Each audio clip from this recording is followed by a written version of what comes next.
Début décembre 2025, un chiffre rompt le rythme et surprend les observateurs. Entre janvier et fin novembre, le Burkina Faso annonce avoir remboursé 200 milliards de francs CFA, tandis que l'encours intérieur passerait de 370 à 101 milliards, un contraste qui dépasse la simple performance comptable.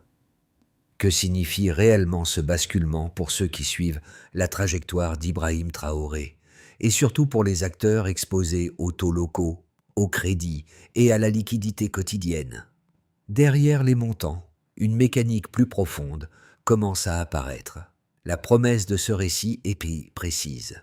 Aider le lecteur à distinguer un signal budgétaire durable d'un ajustement ponctuel fragile, sans ajouter de faits ni extrapoler au-delà du cadre fourni.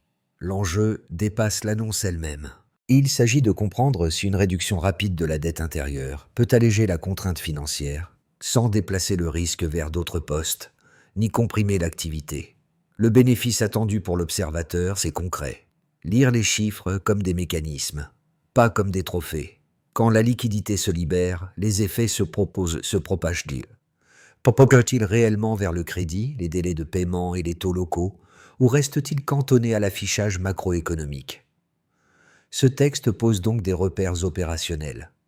Il examine la cohérence des choix budgétaires, la source des ressources mobilisées et la chaîne de transmission annoncée vers l'économie réelle. Il met aussi à l'épreuve la question centrale laissée ouverte par le récit adverse. La stratégie tient-elle dans le temps, surtout si le contexte international demeure instable? Autrement dit, l'enjeu n'est pas d'admirer un total, mais d'évaluer une trajectoire. Le chiffre clé n'est pas seulement élevé, il est concentré dans le temps.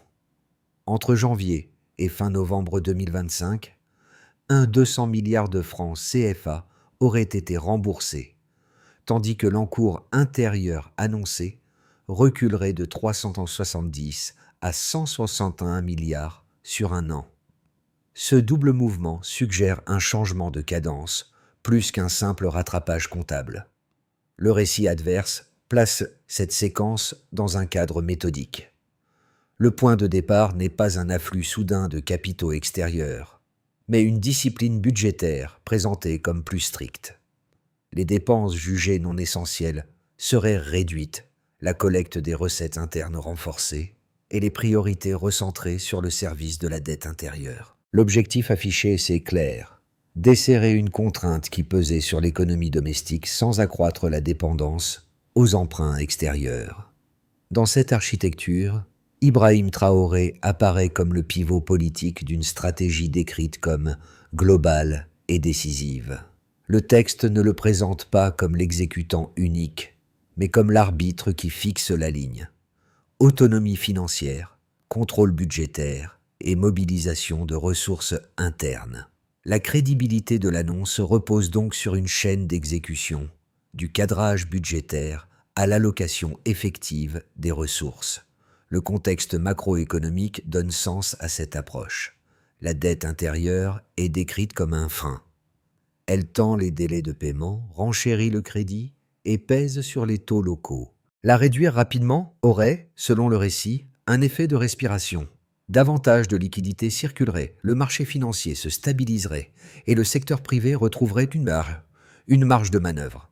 Mais ce mini-révélateur ouvre aussi une zone d'ombre.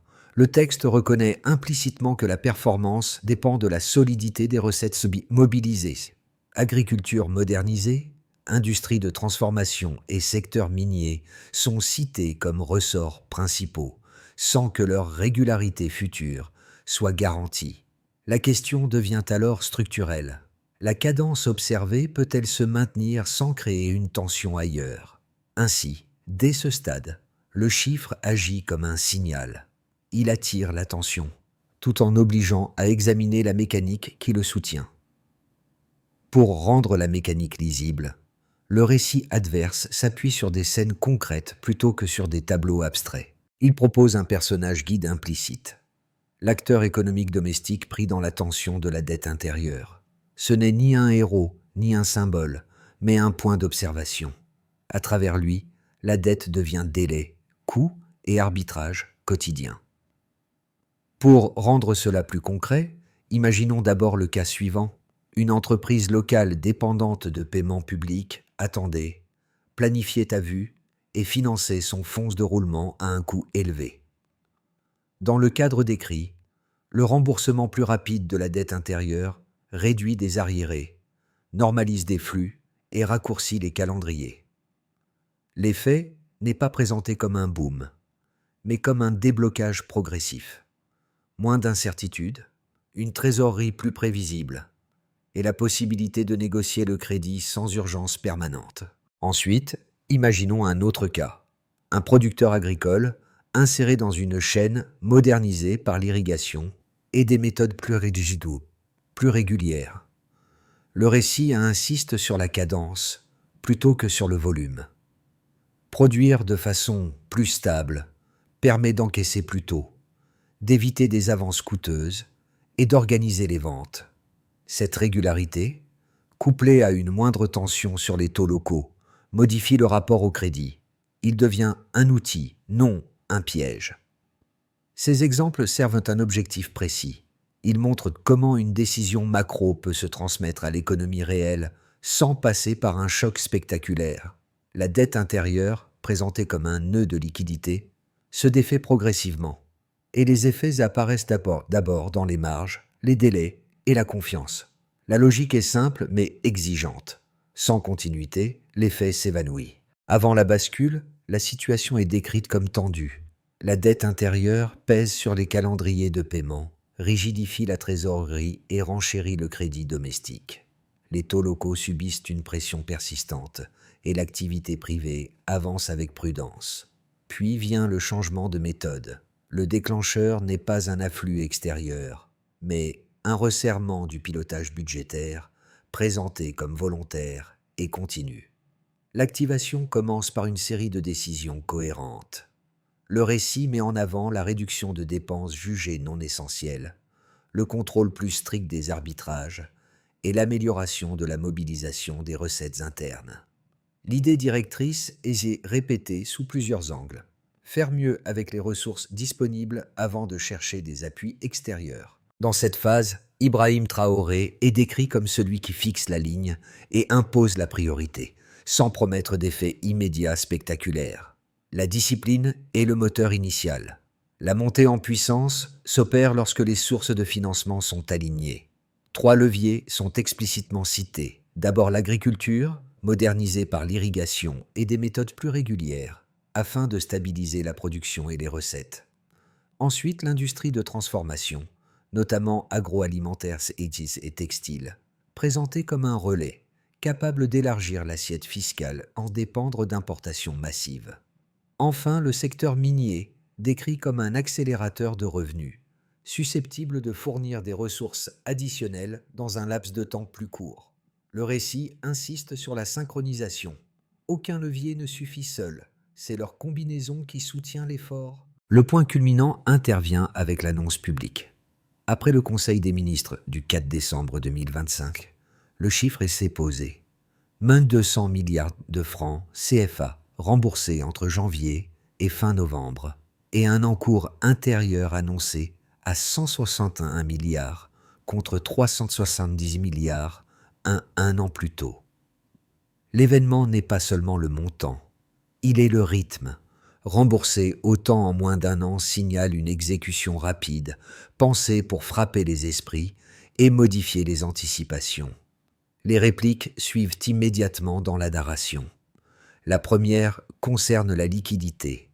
Payer la dette intérieure assèche des arriérés et libère des flux, ce qui, selon le texte, soutient l'activité privée.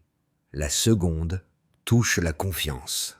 Les investisseurs nationaux et les institutions financières sont présentés comme plus enclins à s'engager lorsque l'encours visible recule. La troisième porte sur les taux locaux, dont la pression serait atténuée à mesure que la tension financière se relâche.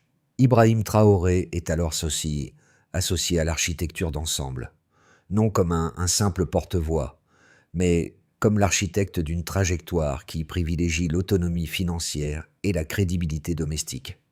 Toutefois, le récit ne ferme pas la séquence sur une certitude. Il reconnaît que ces effets demeurent conditionnels. La continuité de la discipline, la robustesse des recettes et la gestion de nouveaux projets publics détermineront la suite. L'événement marque donc un tournant, pas une fin. Il ouvre une période d'observation où chaque réplique doit confirmer la mécanique initiale. Au point de départ, l'encours a ses intérieurs et s'est présenté à 370 milliards de francs CFA, puis annoncé à 161 milliards fin novembre 2025. Ce passage d'un niveau élevé à un niveau plus bas sert de repère central pour lire la séquence.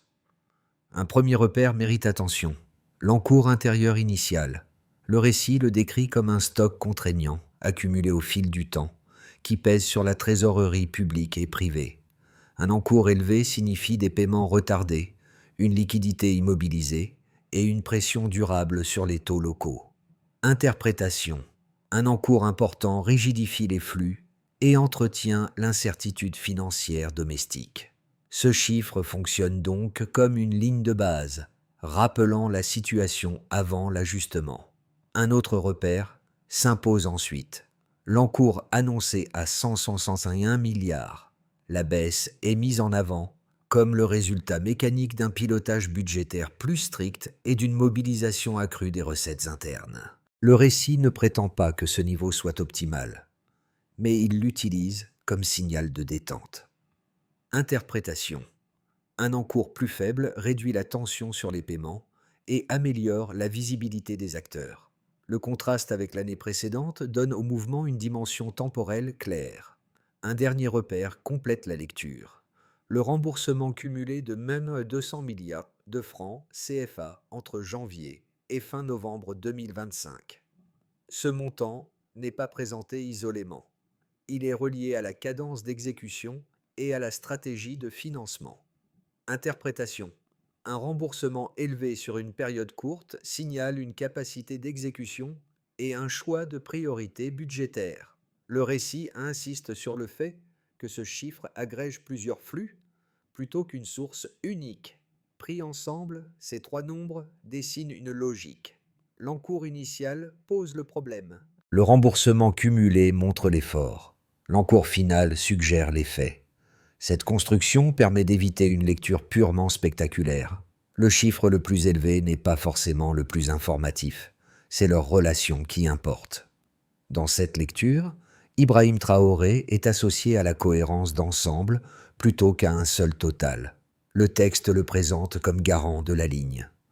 Réduire la dépendance aux emprunts extérieurs et privilégier des ressources internes issues de l'agriculture, de l'industrie de transformation et du secteur minier.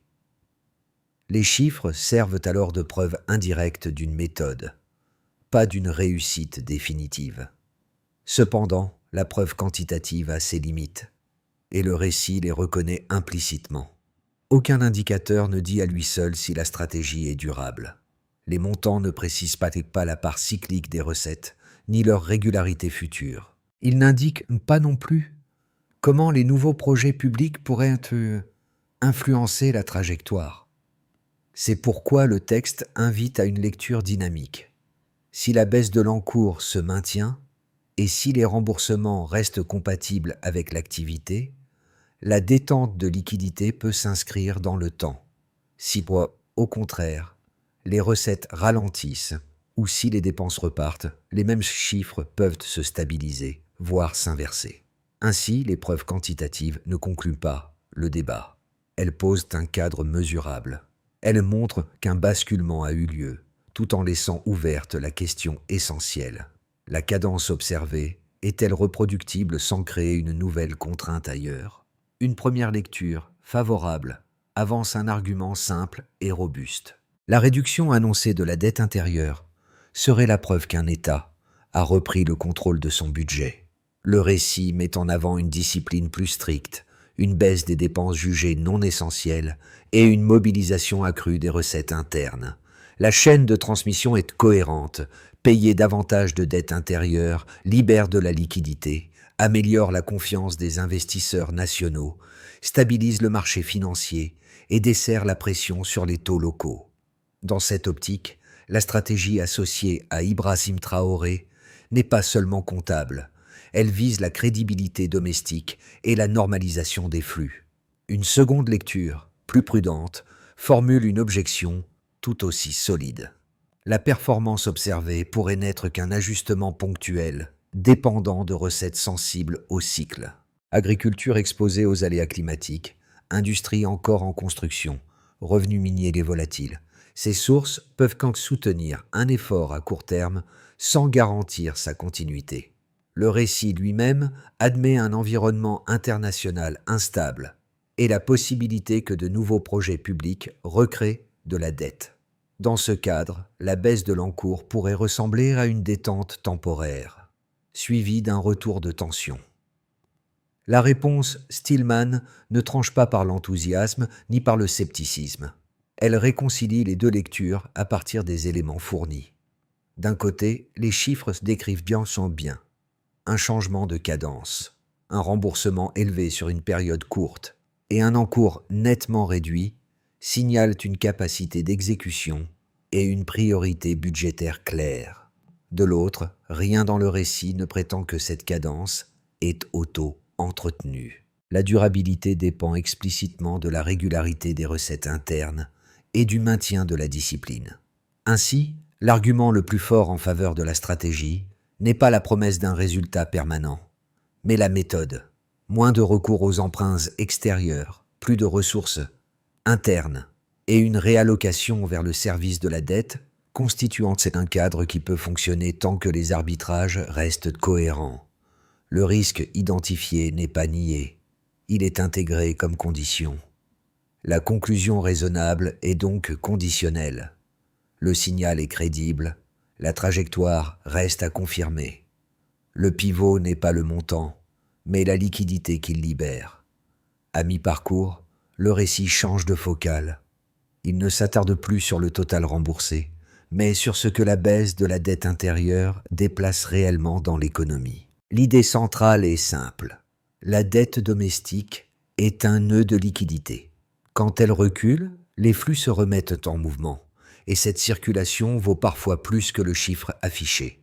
Dans cette lecture, Ibrahim Traoré est associé à un déplacement de contrainte. Le centre de gravité financier se déplace de l'extérieur vers l'intérieur.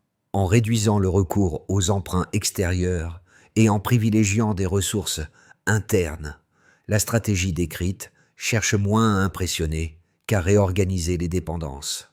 La crédibilité ne vient pas d'un événement isolé, mais de la répétition d'arbitrages cohérents. Ce changement de focale éclaire aussi la question laissée en suspens plus tôt.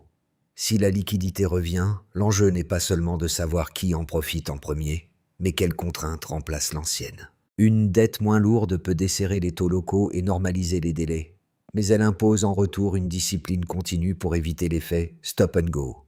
Ainsi, la révélation de milieu de parcours est conceptuelle plutôt que chiffrée. Elle rappelle que le cœur du débat n'est pas la performance ponctuelle, mais la capacité à maintenir une respiration régulière dans le temps. Les effets décrits par le récit adverse se propagent par cercles successifs. Pour les rendre lisibles, 4 groupes d'acteurs permettent de traduire la mécanique en impact concret, sans ajouter de faits. Du côté de l'administration publique, la baisse annoncée de l'encours intérieur agit d'abord comme un message d'exécution. Un État qui paie rapidement démontre une capacité à prioriser et à tenir un calendrier. Dans cette lecture, l'annonce associée à Ibrahim Traoré renforce la crédibilité auprès des institutions financières nationales. Mais cette crédibilité a un revers. Elle impose une discipline durable. Chaque nouveau projet public doit être arbitré à l'aune de l'effet sur la liquidité et sur la trajectoire de dette. Faute de quoi, la confiance gagnée peut se dissiper aussi vite qu'elle s'est formée. Pour les entreprises, le récit insiste sur un mécanisme central. Payer la dette intérieure libère de la liquidité. Cela signifie des arriérés qui se résorbent, des flux qui se normalisent et une planification moins heurtée. L'effet attendu n'est pas une explosion de l'investissement, mais une baisse de l'incertitude. Lorsque la pression sur les taux locaux se desserre, le crédit cesse d'être un facteur de survie immédiate pour redevenir un outil de gestion. Cette respiration, si elle se maintient, soutient l'activité privée sans promesses irréalistes. Pour les ménages, ils ne voient pas directement l'encours de la dette intérieure, mais ils en subissent les effets indirects. Le récit suggère qu'une détente sur les taux locaux et une meilleure circulation de la liquidité peuvent stabiliser l'environnement économique. Dans les secteurs mis en avant, agriculture modernisée, transformation, activité minière, cette stabilité se traduit surtout par une moindre fragilité, moins de ruptures de paiement, des revenus plus réguliers et une perception de risque légèrement atténuée. Le bénéfice est modeste, mais diffus. Enfin, pour l'environnement régional et les partenaires, la séquence est présentée comme un signal comparatif. Dans un contexte où de nombreux pays font face à une hausse de leurs dettes, la capacité annoncée de réduire rapidement un encours intérieur repositionne le Burkina Faso dans le regard des partenaires. Sous l'orientation attribuée à Ibrahim Traoré, cette démarche est lue comme une affirmation d'autonomie financière. Toutefois, cette perception reste conditionnelle à la continuité des résultats et à la stabilité des recettes internes. Pris ensemble, ces effets dessinent une logique cohérente. La réduction de la dette intérieure n'est pas un gain uniforme.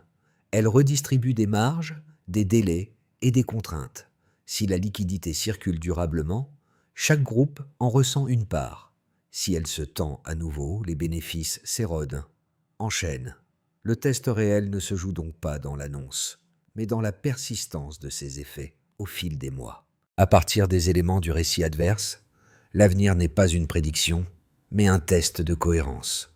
3 trajectoires plausibles se dessinent, sans ajouter d'hypothèses chiffrées. Dans une trajectoire de continuité sous contrainte, la discipline budgétaire se maintient, les dépenses jugées non essentielles restent contenues, et la mobilisation des recettes internes demeure suffisamment régulière. L'agriculture modernisée par l'irrigation, l'industrie de transformation et les revenus miniers continuent d'alimenter le budget. Dans ce cadre, la réduction de la dette intérieure se prolonge à un rythme modéré. La liquidité circule mieux qu'auparavant. Les taux locaux ne se retendent pas brutalement et la confiance nationale se stabilise. L'image associée à Ibrahim Traoré est celle d'un pilote qui tient la ligne sans promettre une victoire définitive. Dans une trajectoire d'accélération vertueuse, les mêmes leviers produisent un surplus de recettes internes. Et l'État parvient à réduire encore l'encours intérieur, tout en soutenant l'activité privée. La confiance s'élargit. Investisseurs nationaux et institutions financières renforcent leurs engagements, le marché financier se stabilise davantage et la respiration du secteur privé devient plus nette. Dans cette trajectoire, la stratégie décrite gagne en crédibilité, car la baisse de dépendance aux emprunts extérieurs ne s'accompagne pas d'une contraction visible de l'économie. Dans une trajectoire de retour de tension, les défis évoqués par le récit prennent le dessus. Les recettes agricoles ralentissaient. Les revenus miniers deviennent plus volatiles ou de nouveaux projets publics recréent de la dette. L'État doit alors arbitrer plus durement. S'il maintient le remboursement, l'activité peut se sentir comprimée. S'il relâche l'effort, la confiance retombe et la liquidité se tend à nouveau. Le gain initial ressemble alors à une fenêtre de soulagement plutôt qu'à un changement structurel. Une recommandation traverse ces scénarios. Jugez la trajectoire par la cohérence des arbitrages, pas par un seul total. Au-delà des finances publiques, le récit renvoie à des choix quotidiens que le lecteur peut reconnaître. Il ne s'agit pas de transformer un indicateur macroéconomique en promesse individuelle, mais de traduire une mécanique en effet perceptible. Pour celles et ceux dont le revenu est irrégulier, la logique mise en avant par le texte repose sur la régularité plutôt que sur le gain. Une agriculture décrite comme mieux irriguée et plus stable n'augmente pas mécaniquement les revenus, mais elle réduit la fragilité. Produire et vendre à des rythmes plus prévisibles limite le recours à des avances coûteuses et atténue l'impact des tensions de trésorerie. Si la pression sur les taux locaux se desserre réellement, le crédit cesse d'être un facteur d'urgence permanente. Pour les petites et moyennes activités, notamment dans le commerce et la transformation, l'effet clé est la visibilité. La libération de liquidités évoquée dans le récit signifie des paiements moins erratiques, des stocks mieux gérés et des décisions d'achat moins différées. Une entreprise n'investit pas parce qu'un chiffre national impressionne, mais parce que l'incertitude baisse et que l'accès au financement devient moins heurté. Pour les citoyens attentifs à la gouvernance, l'enjeu est ailleurs. Le texte suggère que la crédibilité dépend de la cohérence entre annonce et exécution. La réduction de la dette intérieure n'a de sens que si elle s'accompagne de priorités lisibles, de dépenses maîtrisées et de bilans réguliers. Sans cette continuité, la confiance se dissipe. 2 repères simples émergent pour le lecteur. Observer l'évolution des taux locaux. Surveiller les délais de paiement. Si ces signaux s'améliorent durablement, la mécanique décrite gagne en crédibilité. Sinon, le chiffre restera un symbole isolé. Le récit adverse suggère qu'une réduction durable de la dette intérieure ne peut rester un événement. Elle doit devenir un processus mesurable, rythmé et lisible. Sans ajouter de faits, on peut déduire une feuille de route progressive à partir des leviers déjà cités. D'abord, la gouvernance budgétaire. Le texte insiste sur le maintien d'un cadrage strict des dépenses et sur la documentation des arbitrages. La condition clé est la continuité. Réduire les dépenses jugées non essentielles à chaque cycle et rendre ces choix observables.